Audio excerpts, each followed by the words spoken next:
మహారాష్ట్రలో శివసేన రావటం is a Indian, Hindu, cutter Hindu, అందులో సందేహమే లేదు. మరి శివసేన ఏ లక్ష్యంతో పనిచేసినట్లు, శివసేన స్థానికులకి అవకాశాలను ఎందుకు అన్నట్లు ఏమిటి కారణం ఏమిటి, ఎట్లా చూస్తారు దాన్ని? శివసేన శివాజీ వారసత్వం అనే పేరుతో మరాఠా మూమెంట్ అది. మరాఠా హిందూ రెండు విడివిడిగా ఏం లేవు కనుక హిందుత్వ వాదులే వాళ్ళు ఓ రకంగా చెప్పాలంటే. కానీ దే ఆర్ మోర్ రీజనలిజం ఇది ప్రమోట్ చేసిన వాళ్ళు. మరాఠా ప్రైడ్ మరాఠాను ఎక్కువ ప్రమోట్ చేశారు వాళ్ళు. ప్రమోట్ చేయడంతో బాంబే అంటే ఎవరిది అండి? బాంబే అంటే ఇండియాది. బాంబే అంటే మహారాష్ట్రది కాదు అది.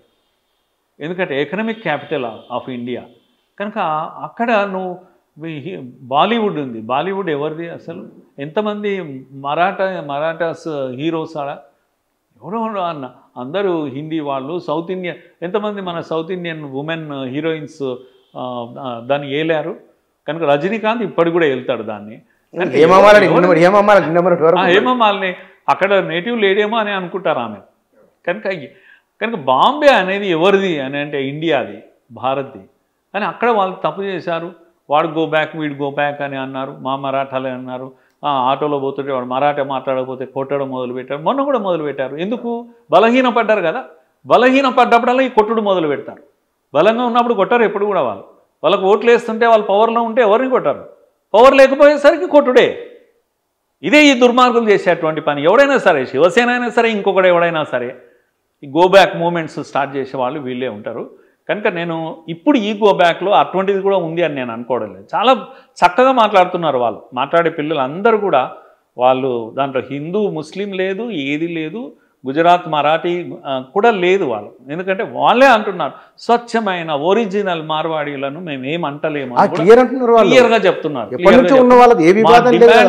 మా డిమాండ్ ఇది, మా కుల వృద్ధులకు అన్యాయం జరుగుతుంది, మాకు న్యాయం చేయండి, మాకు పావుల వడ్డీకి లోన్ ఇవ్వండి. మరి ఇది తప్పేముంది? వాళ్ళు అడిగిన దాంట్లో పని చేసుకొని బతుకుతామంటున్నారు కదా. ప్రభుత్వాలు ఎందుకు పని లేక మరి? సార్ ఒక మాట కొంచెం లోతులకు వెళ్దాము.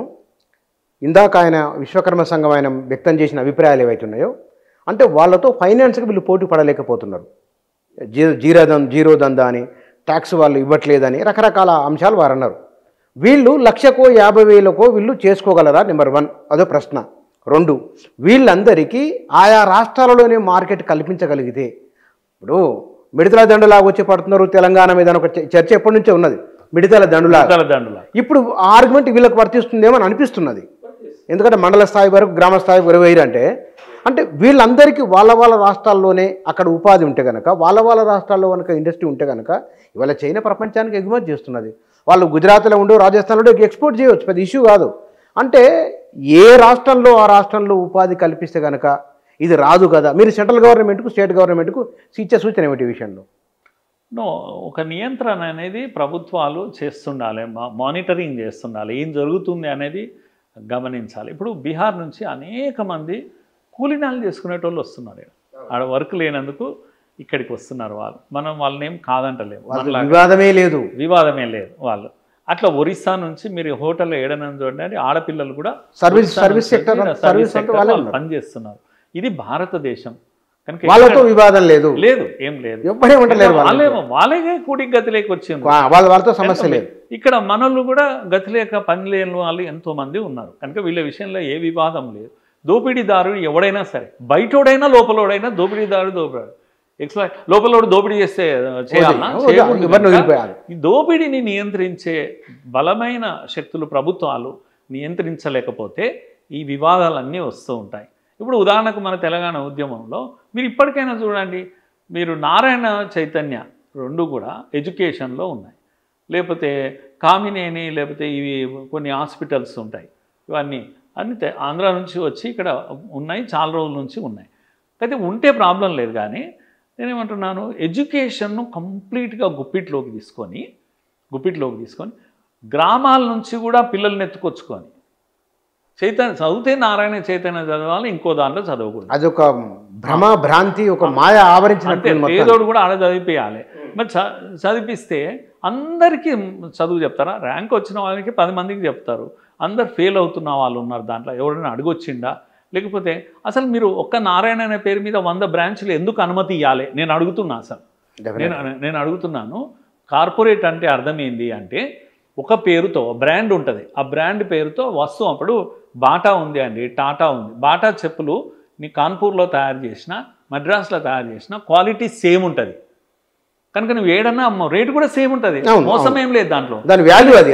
కానీ నారాయణ అనేవాడు ఒక క్లాస్లో పాఠం చెప్తాడు. నారాయణ నారాయణ తీన్ ఉన్నారా వాళ్ళు, ఒకటే టీచర్ అంతటా పాఠం చెప్తున్నాడా, ఒకటే ఇలా చెప్పగలుగుతారా? మంచి క్వాలిటీ సేమ్ క్వాలిటీ గ్యారంటీ, కానీ దోపిడీ మాత్రం గ్యారంటీ కదా అన్నప్పుడు. అందుకని నారాయణ ఇప్పుడు బాటా అనే దానికి నువ్వు ఎట్లా అలో చేసినావు దేశమంతా అమ్మని, ఎందుకు? క్వాలిటీ గ్యారంటీ కనుక.